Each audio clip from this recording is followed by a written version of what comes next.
back to a very long overdue episode of the Knitting Jungle podcast. In case you're new here, hello, my name's Sara. I live right outside Boston, Massachusetts, and this is a podcast where I like to talk about everything that I've been knitting on recently. I also do a little bit of machine knitting and crochet, and today's episode is going to be probably very jam-packed because I took a very long unexpected break because I was just too busy to sit down and film. Me and my family just had a really busy spring this year, and now this week my kids are finally in summer camp. Our house guests have left our house and I finally have some time this week to film and edit a nice episode for you all. Luckily, I haven't taken a break from knitting at all. In fact, I've been knitting just as much as ever, so I have an overwhelming amount of knitting to show you today. I think I'll have to break this video up into maybe two parts, with the first part being all my finished objects in the past 3 months, and then in my next video I'll just share all my current whips. I hope you're all doing well and having a beautiful hot summer, or if you're in the southern hemisphere, I hope you're starting to snuggle in with your fall and winter knits. I'm wearing one of my finished summer garments here. I finished this maybe 2 months ago. It's the Josephine top by Lily Kate France, and I'll be talking about that in a little bit. But first, I wanted to get one project totally out of the way, and it's one that you would have seen in my previous 2 episodes. It took me a lot of hours, so I've already talked a lot about the construction of this. So I will just do a quick little recap for you. So this is my finally finished 1988 cardigan by Hannah Kim, and I am just so pleased with how it turned out. It's exactly what I imagined when I started the project, which was probably late winter, and I finished this in maybe early April or maybe late March, because my last episode was, I think, right before my younger daughter's birthday at the end of March, and then I think I've just had a little bit of the sleeve to go in my last episode, and then I finished probably just a few days later. And yeah, it's so beautiful. I already talked a lot about this construction in my previous 2 episodes, so I'll just give a little recap here just in case. But it's a top-down set-in sleeve shoulder, so it's like a contiguously knitted set-in sleeve, which means that you're knitting the whole thing top down, even the sleeve here, so you don't have to pick up stitches for the sleeve. And I really love this set-in sleeve fit. I think it's really flattering on my body type and probably a lot of other people too. And so this year I'm just really into the set-in sleeve effect. And there are 2 sets of steeks. The first one happens pretty early on in the pattern. You're knitting and that allows you to be able to knit in the round as much as possible, because no one wants to knit colorwork flat. There's a teeny bit of flat colorwork knitting just here at the very back, just a couple of rows right here at the top, just maybe 3 or 5 rows. Not bad at all, because it was just a 1-by-1 color change. Anyways, so then you cut open the first set of steeks, which are right here at the center front, and then 2 at the sleeve head, tip of the shoulder areas here. You cut those open, and then you are presented with a much bigger open neckline. And then you continue knitting and then set up a second round of steeks, which will just be the center front button band area. And I thought that was very easy. I've done steeking before. I also know how to sew, so cutting into my knitting doesn't really scare me at all. And I have a sewing machine, so I just reinforced those cut edges with machine stitches first, and there was no problem at all. And then the rest of it is just basically knit top down like any other sweater. The yarn I used for this is a Scottish merino, a beautiful slubby, nubby kind of speckled Scottish merino called Connacht by Uist Wool.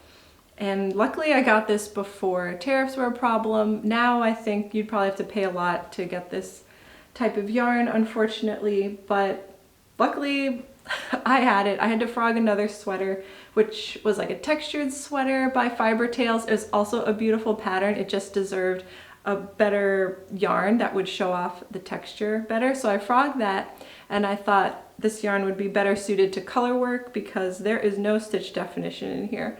Like you can see, this 1-by-1 ribbing just looks like a nice piece of flat fabric.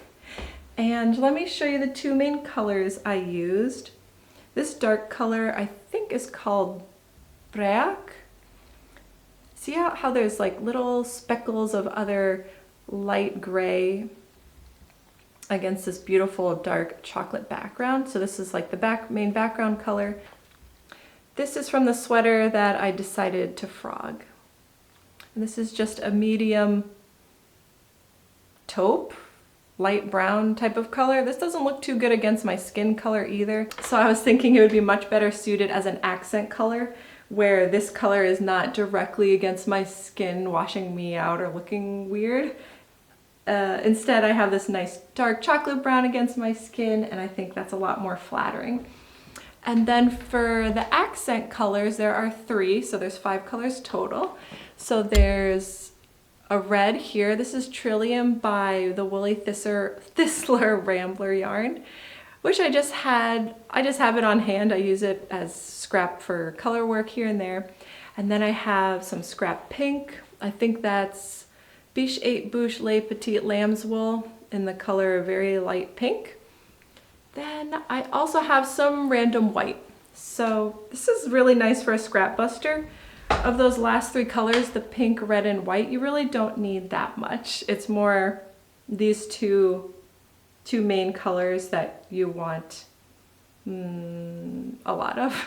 One thing I did change to the pattern was, you see here in this motif, originally, see how I put in a duplicate stitch of the white yarn just in the center?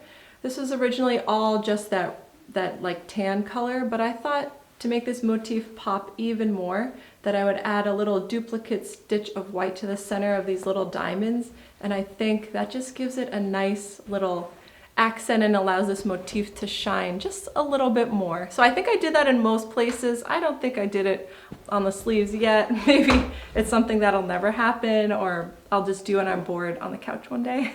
The stitch gauge is 31.5 stitches, which I got on 3mm needles. And then I decided to make the second size. There are 5 sizes and they all run a little bit generous, a little bit on the larger side. The finished bust circumference ranges between 39.5 inches and 57.5 inches. So I have kind of a smaller waist compared to like my top area. So what I decided to do is, when I was casting on for the underarm sleeve area, I calculated I just measured how wide the whole torso was going to be if I cast on the number of stitches that it told me to. And I decided it was going to be a little bit too wide, too much positive ease. This is already, I mean, the way it turned out is the perfect amount of positive ease. So what I did was I cast on half the amount of underarm stitches that it told me to.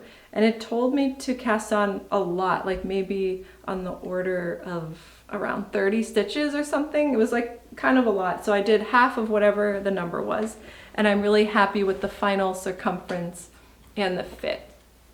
A button band is double knit, it's so time consuming, but it really gives the best finish. Like, look how nice and flat this button band lays when it's double knit, because it's the 2 layers of fabric really helps it not to pull and gape and stretch when you close the buttons. And I feel like the only way to get a button band to lay nicely is to do the double knit button band, which she has a tutorial for in her pattern, in case you've never done that before. And then the neckline is just a 1x1 rib. You pick up stitches at the end for this. And as for the steeks, I didn't finish them in any way. Oh wait, I did. Oh yeah, okay, so there's a little bit flap of fabric here. I just folded it under twice and then sewed it down. So it's a little bit thick here, which I was worried about, but actually you can't tell at all when you're wearing it. It doesn't look like weird bulk lumps on your neck or anything like that. So that's good. And what else? I think I did for the sleeves, I have pretty long arms. So I did the sleeve decreases at half the rate. So that means instead of reaching the final circumference up here, I would reach the final circumference closer to the end of my arm, because my arms are longer than, about 2 or 3 inches longer than most knitting patterns, and that worked out well for me. And for the ribbing, I used a 2mm needle. One other thing is her version has an extra repeat right here at the very bottom, and in the chart it kind of just stops here, and then you can just add more repeats if you need to. So just wanted to mention that I did add this extra repeat, and that's how Hannah has it in her sample, and I thought to complete the full motif it looked really good to have this at the bottom. Otherwise it's gonna look like this, and I think that looks a little bit unfinished to me. I think that looks really good. So that's all I wanted to talk about this. I know I've talked about this a lot already, but the main takeaways are amazing pattern. Like, I would pay $20 for this pattern. That's how well written it was. And oh, you've got to go on Ravelry and see all the different color combinations people have come up with. For a Fair Isle project, I feel like substituting and coming up with your own color schemes for this is actually a little bit easier than, say, substituting for like a Marie Wallin pattern or something with 10 different colors, because you just have to pick 2 main colors and then 3 accent colors. And people on Ravelry have come up with the most beautiful combinations. And I have already mentioned this, but I also want to make a light version of this where the background is like a creamy beige, and then the accent colors will be like pink and green or something like that. Maybe for spring. Wait, it's already summer. Okay, so yeah, maybe for next spring I can do something like that. Okay, the next pattern that I want to talk about is the one I'm wearing. This is the Josephine top by Lily Kate France. And I'd like to thank one of my commenters on a previous video who suggested that I check out Lily Kate France's patterns, because I was talking about how I was really into like really nice fitting sleeves, and like set-in sleeves and nice fit at the shoulders. And so someone suggested to check out her patterns, and I saw this one and it was so beautiful that I decided to knit it. It's got a little cap sleeve here. I think this fits perfectly. It's in a 2x2 rib, so it's really stretchy. She says in the pattern that you can expect this 2x2 rib to stretch up to 180%. So I feel like it's hard to get a bad fit when something is so stretchy like this. And yeah, I just love how this one turned out. So this is a knit in a DK weight yarn, and it's knit bottom up, which I really don't like bottom up. I wind up always making it a little too short, but for summer, a nice little crop top here I think is perfect. It sits below, like a little bit below my natural waist. I can even tug on this a little bit and have it be, you know, it's definitely covering a lot. I wouldn't say this is too short, but I was definitely worried about that at the beginning. And then it has beautiful, look at this, what's this called? Waist shaping. And I kind of messed up here, like she gives you exact instructions about how to do this, but for some reason, instead of doing exactly what it said in the pattern, I was trying to incorporate and like reestablish the 2x2 ribbed pattern, but don't do that, just do exactly what is written there. And it won't turn out a little bit wonky. I think I kind of got away with it, but I think it's supposed to look even a little bit better than this. And then there's also optional bust shaping, which she recommends if you have larger than a D cup. Mine is about a D cup, and so I decided not to do it because it was so stretchy. I thought I could get away with it, and she does warn that you shouldn't do it if you don't need to, because there's going to be awkward excess fabric around here. So I just thought I won't do that because I would probably be on the border. And for if you do decide to do the bust shaping, it's via short rows. I used a 3.5mm needle for this. I think hers might have suggested a 3.75, but I don't have that. And her sample used a yarn called Sirdar Cashmere Merino Silk DK, which is a 75% superwash merino, 20% silk, and 5% cashmere. That sounds really soft, but I didn't want to get that because I don't really like superwash wools. But her sample looks so good, and it was really hard for me to find a merino silk blend that was a DK weight, because that's what I was trying to find to substitute the yarn and have it be kind of like what she used. But I did find one from a brand I've always wanted to try. It's called Penelope by Durerum Natura. This is what I have left. Unfortunately, my cats got into whatever I had left of the ball, so I'm really sorry about this. I can have my kids wind this up, they'll find that fun. And I use the color Petite Matin. It's a beautiful icy blue, almost, yeah, like an icy gray blue, and I think it looks really good, especially with my summer tan, because my undertones are kind of yellow and green, and blue I think just looks really good with that. So I'm really happy with the color. And this is a really soft yarn, no itching at all. I'm not sensitive, but if you are, I know for sure this will not be itchy. So the merino content in here has a micron measurement of 21.5. So I think that's on par with like cashmere. So it's really soft next to skin and all that. It's also one of the roundest yarns I've ever used. It's like a perfect sphere, a perfect round circle type of thing. And that's because it's a 6-ply yarn. So it's really good for stitch definition. A little too good, like if you make a mistake or do anything sloppy, it's really gonna show.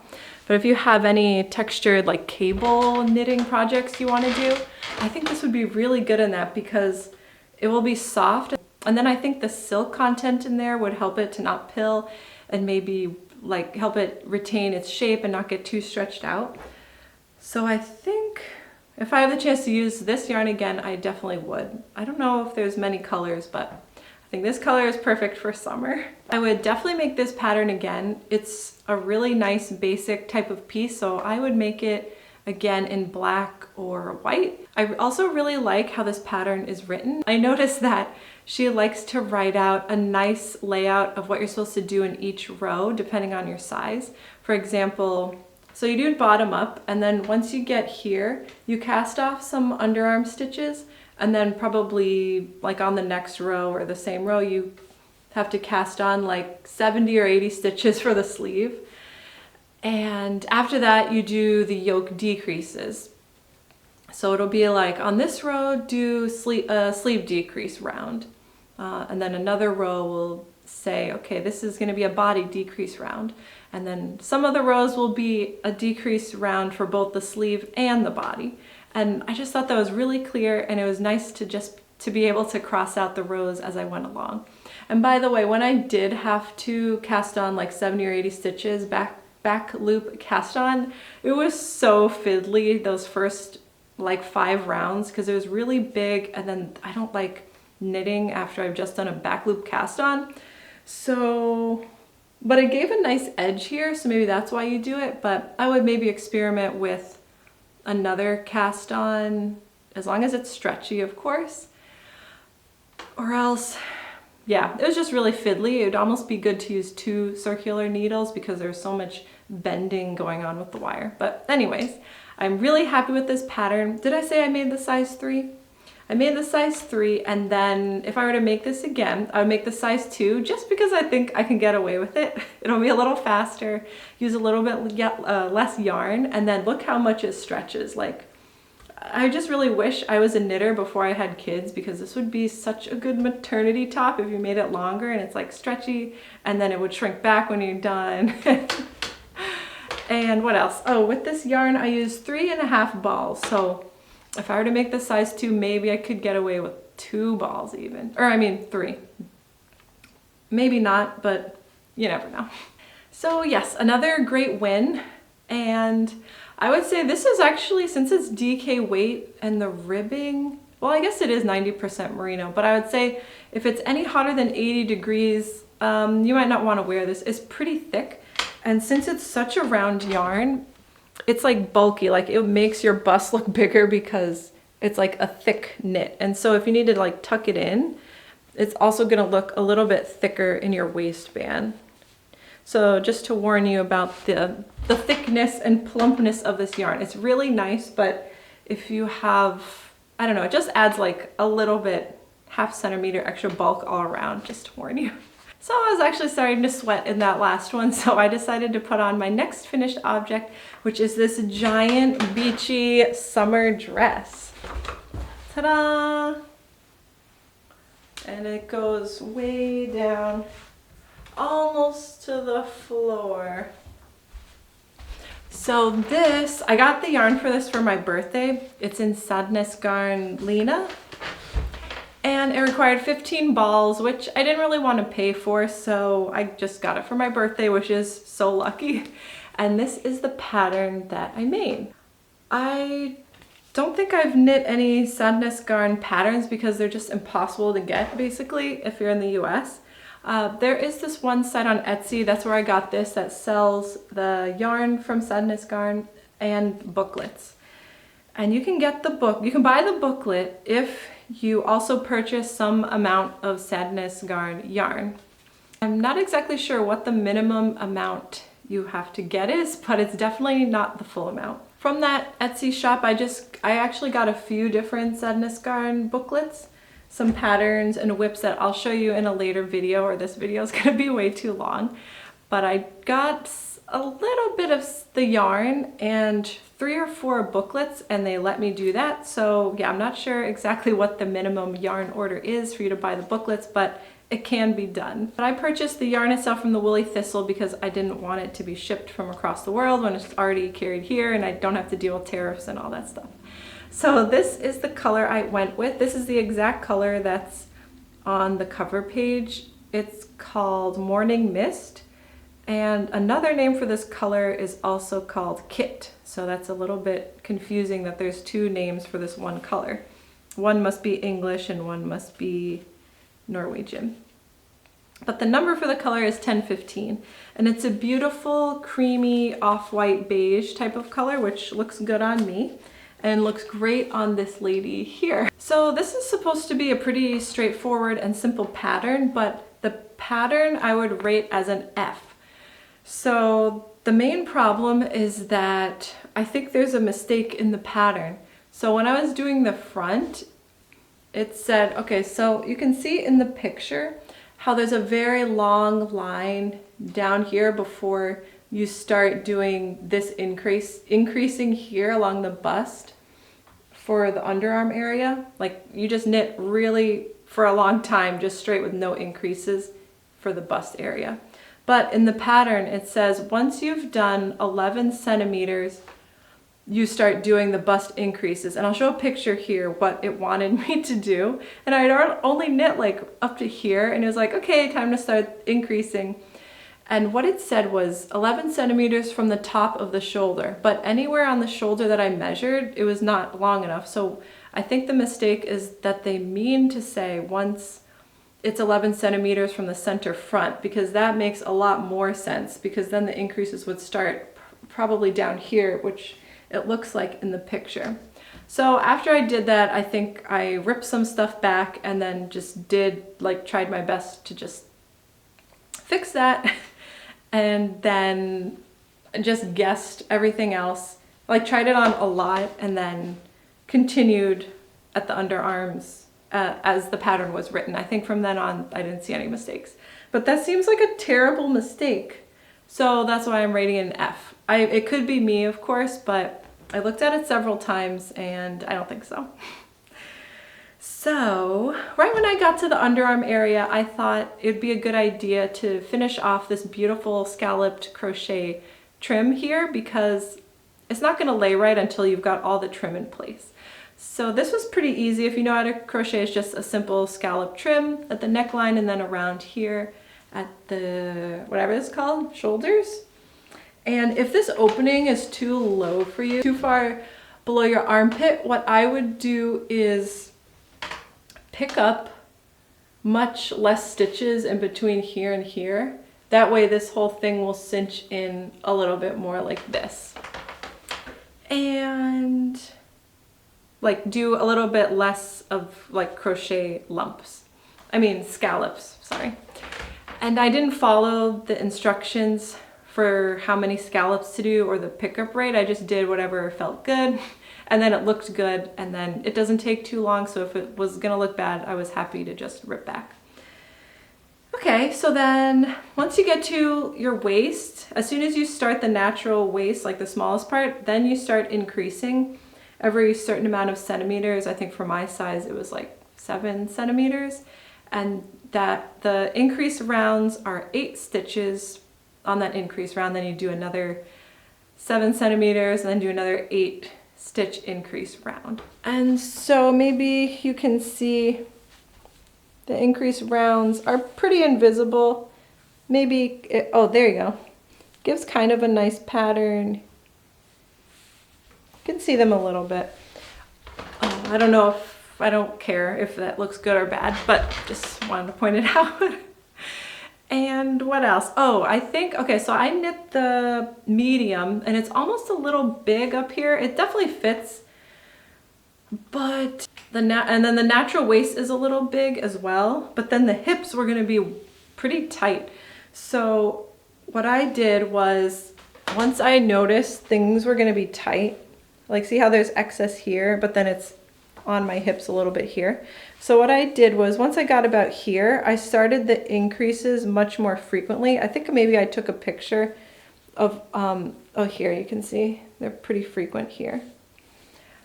I think maybe I took a picture, I put little stitch markers on all the increase rounds and they're pretty close together in the hip area because I wanted plenty of fabric to go over my hips. So I don't know if this pattern is gonna fit if you have wider hips. It looks like, at least for the size 3, it'd probably fit you better if you had no hips. So you might want to do increases spaced less far apart to accommodate the hips. But yeah, that's kind of annoying for a pattern that's so hard to get. Anyways, once I had cleared my entire hip and butt area, then I just followed normal amount of space in between increases, and you increase all the way to pretty much the bottom. And then I didn't read the pattern properly, because what you're supposed to do is, for the crochet trim here at the bottom, you're supposed to switch to all purl stitches for this entire length until you reach your desired length of the dress. And I didn't do that, I just cast off because I thought we were just gonna go straight into crocheting. So instead, I just did a basic scallop border, scallop trim here, just like layered. So what I did was I did a layer of scallops, and then on the next row, I would do a whole row of double crochet into the base of the previous scallop, and then do a scallop on top of those, on top of that round of double crochet, and then do another double crochet round at the base of the second scallop, and so on. And then that was seeming like that was too much double crochet, so for the last 2 rounds I just put holes, like chain holes, to span the width in between the scallops. I don't know if this is making any sense, but here's the back side. So the last 2 rounds just have like chain holes filling the gap between the scallops. And I think I have extra yarn, like 3 extra balls, so I think I'm gonna add even more scallop trim, but for now I thought I was done. I'm just hanging it up to see if the length of the dress is gonna drop anymore, but it doesn't seem to have dropped. Like, I was expecting the weight of the dress to kind of stretch out the stitches, and I just thought the dress was gonna become longer, but after one day it wasn't any longer, so I guess that's good. This yarn is 53% cotton, 33% viscose, and 14% linen. So the viscose in there makes it nice and drapey, and then the cotton makes it kind of heavy, and then the linen, I guess, is for like sweat wicking and texture. And I think this is really, really soft. It's nice and drapey. It's pretty thick, but since it's a knit, there's holes so the wind can go through. And if you want a cheaper option for this, you can try Drops Belle, which has the exact same fiber composition, like all the percentages are exactly the same. The only difference, I also knit up a swatch so we could see what the difference is. This is my swatch. This color is called Rosewater, I think. but it's kind of more of a gray pink. Like on the website, it looked like a beautiful pink, but this is more of like a dead salmon fish pink. So I would say comparing these two, I think the Drops Belle is a little bit thicker and it's less drapey and not quite as soft. It's still soft, but there's something more stiff about it. And then it's also more loosely plied. So here is the Drops Belle, and then this whiter one is the Lena. So to me it looks like the Drops Belle is a little bit more loosely plied. And when I was knitting the swatch, it was definitely a little bit more splitty. But overall, I think it's a great dupe for the Lena. Probably less than half the price. So my size for size, oh, it says size medium, but I think it might be the third size. And I'm 5'7" and I had 3 balls left over. I'm probably gonna use 1 more ball for more crochet edging because crochet eats up a lot of yarn. So maybe I'll have 2 balls extra, which I hate to do. I usually like to run out of yarn and then buy 1 or 2 more balls if I need. But I wonder if two balls is enough to knit a top. Probably not. So now I'm stuck with this weird quantity. I guess I could get like 1 or 2 more. But this is a little bit, I don't know. I don't think I would like this for a top. Maybe a t-shirt. I don't know. It might just be stashed for a while and then I'll try giving it away in my next giveaway or something like that. A couple other things from my notes. This took me 55 hours. And I would say I started getting bored around the hips and butt area, and I still had a lot more to go. But it was really good project for doing in the car or when I'm at my daughter's swim lessons, you know, just sitting there, but you don't have to read a pattern. You just have to knit stockinette. So if you like that type of project, this will be perfect for you. And I think it's really impressive. Like, I love the crochet trim. The pattern stinks. You need to be at least an intermediate knitter to kind of troubleshoot because I think the pattern has an error. But besides that, I think I'm really happy with how it turned out, but I'm not happy with Sandnes garn as a whole. Okay, my next finished object, I just figured I'll just keep changing because I was sweating through one and then I just sweat it through the next. So if you're a longtime viewer, maybe you'll recognize this pattern because I started it last summer and got too aggravated to finish it. This is the famous Mixed Rib Cami by Florence Miller, and I unfortunately love it. And I say unfortunately because this took so long. It took so long that I had to make it over the course of an entire year, but I love it, so I might need to make another one. One problem is I use 2.5mm needles, even though it suggested 3mm needles. And I thought I didn't want this to be see-through, so I better size down. I think that's what I was thinking, but I don't know why I did that. That was a terrible idea. It probably took so much longer just going down by 0.5mm needle size, but I think it probably still is gonna take a while. Another shortcut I did, oh wait, sorry. So I did 2.5mm needles, and I use the Knitting for Olive Pure Silk in the color Lemon Curd. And I love this color, and also the name is really nice, Lemon Curd. I used only 2 balls of this, so it's a very cheap project. If you've got 2 random balls of silk laying around, you could make this in, I think I made the 3rd size again for this, but then I went down a little bit in the needles, so. But I think you could get away with a little bit less of a size if you're in between because it is mixed rib, so it's pretty stretchy even though this is silk. I think if you made it in a merino wool, it'd probably be even stretchier. Anyways, back to the shortcut. So the original mixed rib, I think the neckline is way up here, but I like open neck. It's just more cooling, more flattering for me. So you can kind of decide wherever you want the neckline to be because you knit the straps, and then whenever you want your neckline to start, then you just cast on all the stitches for the front neckline. And I think I left out 3 inches before I did this, cast on for this. And good thing too, because that probably saved a month of knitting, just not having to knit this whole front area right there.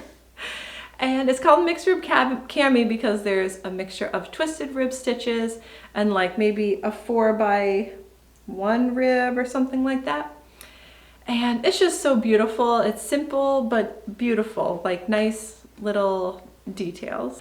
Knitting with the silk was not, it was kind of, it wasn't the best and it wasn't the worst. Like I love knitting with wool, so obviously compared to wool, it stunk. But as far as pain in my hands, I wouldn't say I had pain. It was really, really thin yarn though. Like it seems lighter than fingering weight, like in between a lace and fingering weight. Or maybe that's just because the needles I was using were so small. And this was a little bit of a splitty yarn. It wasn't so splitty that I was getting angry and wanted to quit, but it was definitely a problem. Maybe 1 out of every 50 stitches I would have to backtrack and redo because it got split or something like that. There are, well, at the time I started this project, there was 450 different projects on Ravelry. Now I'm sure there's like more than 500 projects. It's really, really popular, and I think it's because it looks good on everyone. So you can go on Ravelry and see what kind of nice colors people are using, different body types, and see how it looks before you start using a bunch of hours knitting this. There's 9 sizes. That's really good. And you're supposed to knit this with negative ease. Okay, so I think I mentioned it's knitted top down. First you start out flat with the back, and then you do the straps, then knit the front flat, and then connect it, and then knit in the round. And then there's also waist shaping, which I did, but I did it in a really lazy way, where I just like stopped doing the ribbed pattern, because I thought it would be faster to change this into just knit stitches. But then I thought it looked really bad and it wasn't any faster. So then I just went back into the ribbed pattern for the rest. But since it's under my armpits, that's kind of okay. Oh, one of my favorite techniques from this pattern is the bind off. Is called surprisingly stretchy bind off. And it's really cool. You do a little yarn over. It's like a regular knitted bind off, except you do 1 yarn over before you slip the stitch over and off your needle. There are a lot of videos on YouTube if you need to know how to do it. I think she even links one in her pattern. And then, oh, one thing I think you're supposed to do some type of I-cord edging around here, but I'm not doing that. It's lucky this thing even got finished in the first place, and there's definitely no way I'm about to do an I-cord border here. Although it is a little bit like floppy, so it would definitely be good if I did that, but I'm not gonna do that. Maybe in the next one that I make. So all in all, this one gets an A+ from me. I wear it at least twice per week, but I do sweat. It's really comfortable sweating, but then I do have to wash it a lot. So I would be wearing it more, but then like washing and waiting for it to dry takes a day. So you know how it goes. But I love this. This is a perfect color for summer. And if I were to make this again, that'd be really tricky because I do love it in silk, as annoying as silk is to work with, but Knitting for Olive has the most beautiful color called dark olive, and I actually saw it in person. I held it up to my skin and it looked so good. So I might have to make one in dark olive, but then I would also like a merino one to layer for fall and winter, like under my regular sweaters. So we'll see. Okay, here's my next finished object. This one you would have seen already in my last episode. Wow, this is such a nice color. I don't think I wear purple pretty much ever, but something about this pale purple really spoke to me. And I wanted to make this because I loved how she played with doing this mohair up top, and then down here is a merino mixed with that same mohair. I really liked how it was 2 different textures and visibilities. And so oh yeah, sorry. This is the Eloise top by Friday Knits. This is a perfect project if you have some random balls of Knitting for Olive mohair and a matching merino, because then you could use, I don't know how many balls this uses. I think maybe 3 of each, because the mohair goes a long way compared to the merino. Anyways, she says to use a 3.75 millimeter needle, but I didn't have that, so I just used 4 millimeter needles. And the gauge is 22 stitches. The colors I did are, this is Unicorn Purple by Knitting for Olive. Their mohair, I mean. And then I really wanted to try the Baby Merino by Pasquale because it's actually soft. Like the Knitting for Olive merino I don't find very soft, and I wanted it to be soft. especially for hot weather. It's gonna be itchy if it's not soft enough.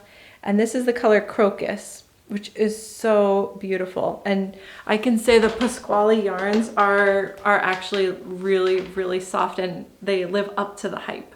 And I think they're just maybe like $3 more per ball compared to Knitting for Olive, and they're just so much better in my opinion. So if I see the color that I want for a merino project, I would definitely choose the Pasquale yarns over Knitting for Olive, although they don't have as many colors. This comes in 8 sizes, ranging in a finished circumference of 28 inches up to 56 inches.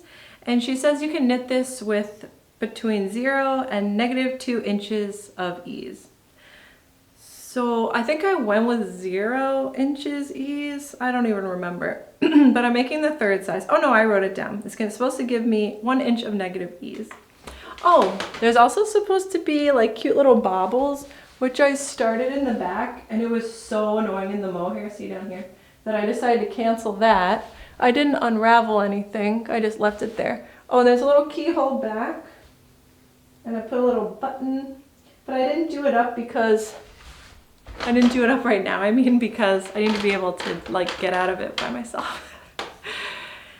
And let's see, yeah, I think you start at the back and then you do the front and then join the fronts and then do the sleeve, like pick up for the sleeves last. One thing I already shared about is, see this short row like bust cup area? This is so cool and clever how she did this. I started this whole part 1 inch higher than it was supposed to be, and even still I feel like we're in the danger zone. I would actually like this maybe like 1.5 inches or 2 inches higher, and then that would help me feel more secure. So I've got like a strapless bra on right now, and I think it's not showing, but it's definitely a danger zone situation. Like I wouldn't wear this to certain things, just in case. But I think the overall effect is really flattering. These sleeves are nice and poofy and wide, which I think looks good. And this is finished with an I-cord bind off. So it gives it a nice finish there. This one turned out a little bit tighter somehow. It's probably the second one I did. Like after I got good at it, I did it too tight, but maybe I can block that out so it matches. I think it's, yeah, it can be stretched out, it can match. I think there's a, oh, I think I was doing a squat there, so I ran out of breath. I think there might be some type of I-cord edge up here because it seems kind of tight. And then at the bottom here, it's like a folded over hem, so you knit the length you want, then do a row of purl stitches, and then do another few rounds of knit stitches, and then fold it over, and then the purl bump becomes the edge, which looks really neat and tidy. And I don't think I sewed this down. I think this was knitted down because it's pretty stretchy. If you sew it down, it won't be as stretchy. Yeah, so this is kind of a cropped length, not too cropped, it goes over my waist, but you can obviously do however long you want. I think this pattern was really well written. The concept is incredible. I love mixing the textures of the yarns, but the danger zone, oh, and imagine if I hadn't done 1 inch higher, then that would have actually been really bad and unwearable. So good thing I did that. And then I would make this again. Right now it's really hot, so it's hard for me to imagine wanting to make this again.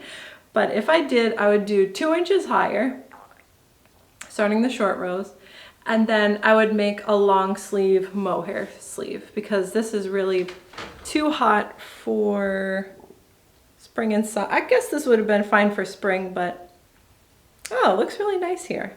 Yeah, I would give this an A- because I can wear it, but I had to be careful and had to make some modifications. This is like extreme knitwear challenge right now. It's almost the hottest part of the day right now, and I am really sweating through this. So I'm sorry if that's making you uncomfortable, but I just needed to like show you how this is fitting. This is my last one, my last finished object in the 3 months. This is the Viva Cardigan by Lily Kate France. Yeah, so I love Lily Kate France, so I wanted to do another one of her patterns that has a beautiful, interesting shoulder here. It's actually like a brioche or some type of slip stitch here, almost like a saddle shoulder. And then the rest, okay, there you go. And then the rest of the sleeve is just knitted like this. As you can see, the shoulder's poofing out in a bad way that I don't like.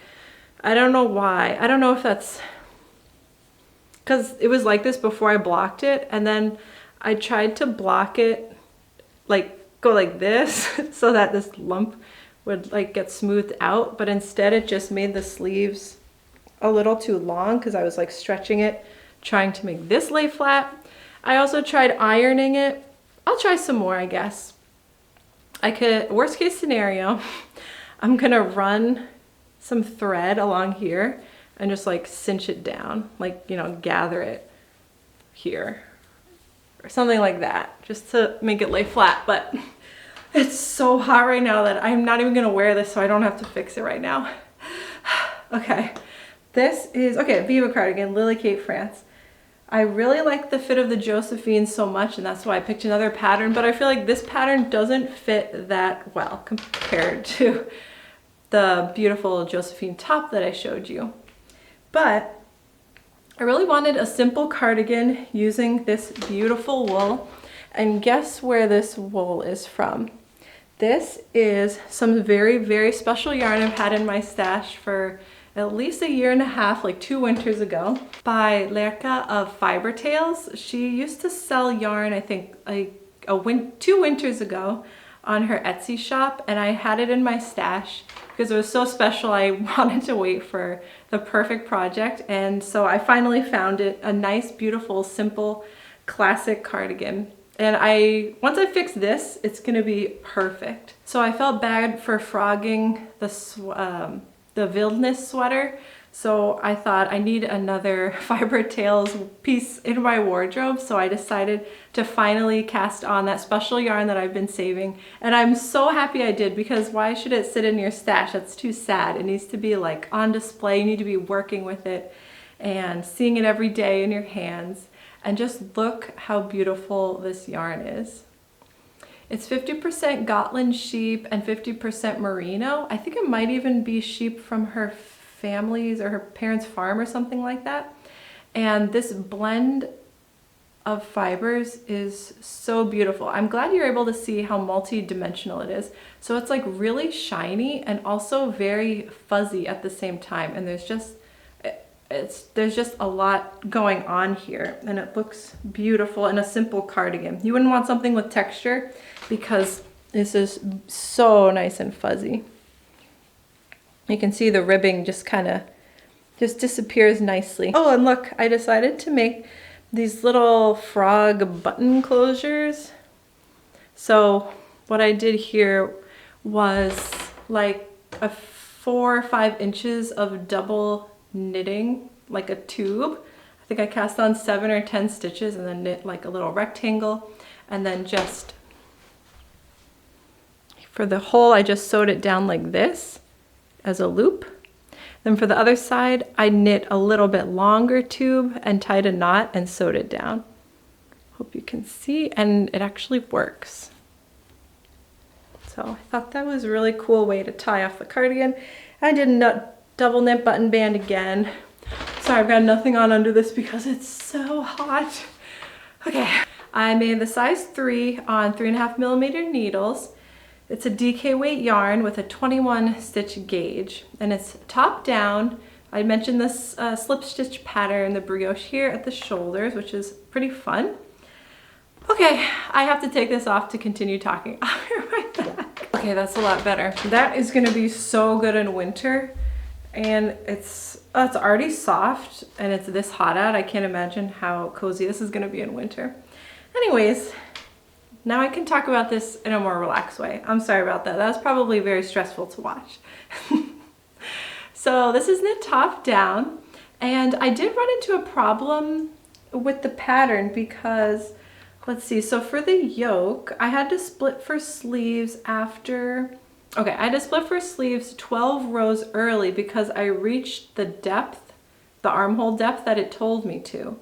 So I don't know what's going on with that.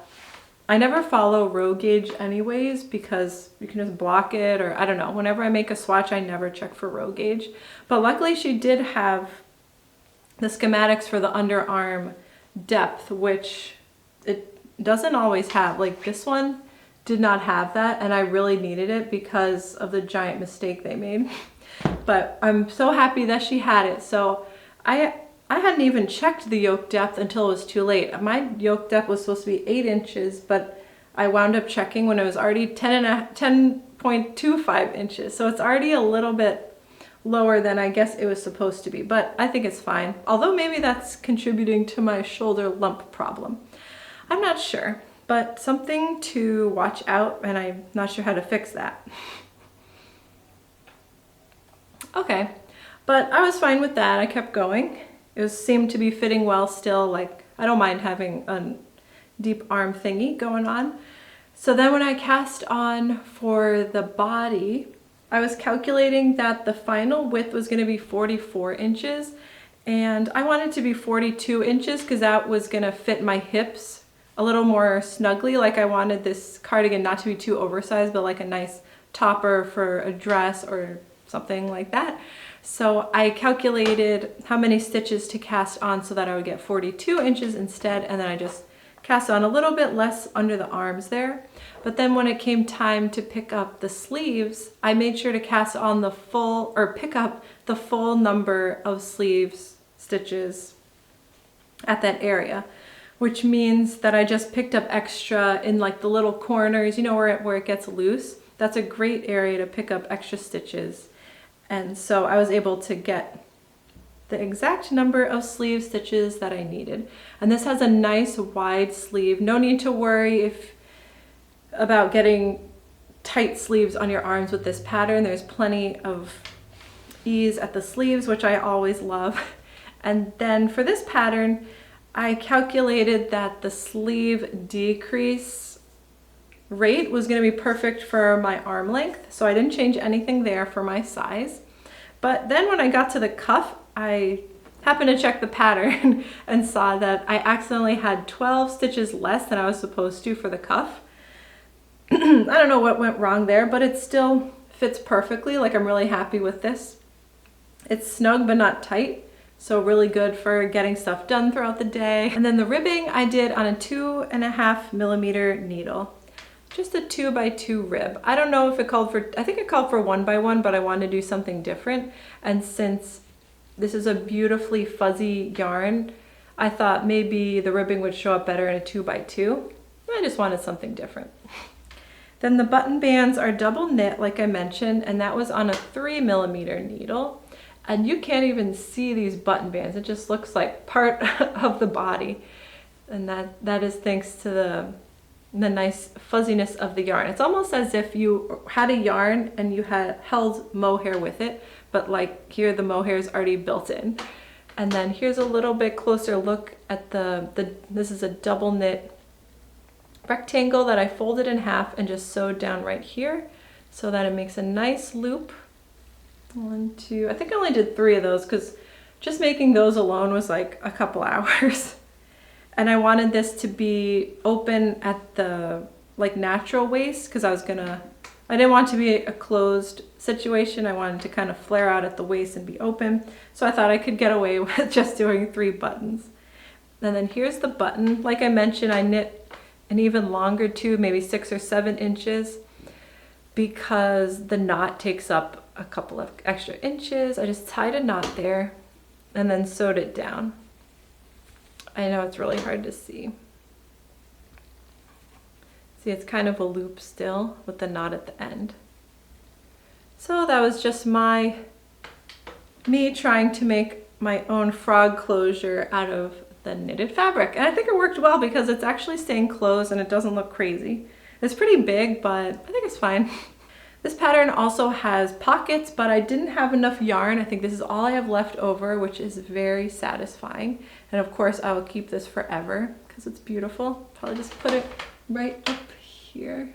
My little display. I'm facing a different area today because the lighting has changed since spring. So that's why you're getting like a little bit different view here today. Anyways, back to the neckline. So this is something really cool that I learned that I definitely want to do again. And you might not be able to see in this dark yarn. I don't think you can see, but there's like a little lump here. And that's because you pick up stitches on the inside and outside of the neckline on 2 separate needles, and you knit each one of those columns a couple rows, I forget exactly, and then you knit them together, and then that forms 1 row. So you're basically encompassing the raw edge of the neckline with knitting without having to do a big long piece of knitting and then folding it over and sewing it down. Although picking up those stitches on both needles at the same time was definitely fiddly, I thought it was fine, and it didn't take forever, and the finish is really good because with a double knitted neckline sometimes that gets really bulky, but here the inside of this is not bulky at all. You can barely even tell. And I thought this would be a perfect technique if you have a steeked or cut open neckline and you want to enclose that raw edge. I definitely want to try it in that way. Also, if you have a steeked center front, you could do a double knit button band kind of like that, but horizontally instead of vertically. Does that make sense? So you would pretend this is like a raw edge here at the center front. And then you pick up 2 different needles, pick up stitches on the front on one needle, and then stitches on the back for the other needle. Knit them both until you've cleared the raw edge, and then do double knitting out horizontally and then bind off. Okay, I'm like calculating in my head as I'm talking, but I think that makes sense. Maybe I'll try that next time if I can remember. That could be pretty cool. And this one took me 45 hours, and probably 15 hours of that was doing the double knit button bands, the neckline, and the little frog closures there. I would not make that one again because of the weird fitting thing here. If Lyrica ever sells more of her yarn, I would definitely buy more of her yarn. And that's all the finished objects I have for you today. I hope this wasn't too long, and at the very least I hope it was entertaining. Some of these, I think there was something here for everyone. I had the summer knits in case you're in the northern hemisphere. I had the woolly garments in case you're in Australia or something like that. And then in my next episode, I have at least 3 whips right now. So yes, plenty to come in the future. I hope I'm not planning to take another giant break like that. Everything here is back to normal. And I've really missed chatting with you guys. So please leave a comment. Tell me what you're working on, what you're doing this summer. And I just miss chatting with you. So I can't wait to get started in the comments. Oh, one thing that happened during this long break I took was we took a family trip to Paris, and I went to 2 yarn shops. No, I only managed to make it to 1 yarn shop called Lil Weasel, which is the funniest name. I love that name. And it was kind of 2 yarn shops in the same corridor, like one had cotton type of yarns and one had wool yarns. And it was a really small store, and I didn't end up getting anything because I didn't see anything good. And the selection wasn't very big. It was like a little bit of knitting for Olive. And then they had one type of yarn. It's like something popular, like it might have even been a Durerm Natura yarn, but whatever it was, they had a little sample of it, and the sample was like totally felted and pilling. So I was like, ugh, and then that was like a turn off for that yarn entirely. But it's always nice to visit yarn shops in other places apart from my hometown. But anyways, there are a few other yarn shops that were too far for me to check out, but if I ever go back, I'll know which ones to hit up next time. Oh, and shout out to my new friend Annie, who came up and said hi to me at the airport. She was on her way to Barcelona, and thank you so much for saying hi. That was really exciting. Okay, I think that's all I have to say. I hope you're watching. No, what do I say? Thank you for watching. And I hope to see you again next time. If you'd like to help support my channel for free, you can hit the subscribe button and the like button if you liked this video. Thanks again so much for watching, and I'll see you again soon. Bye!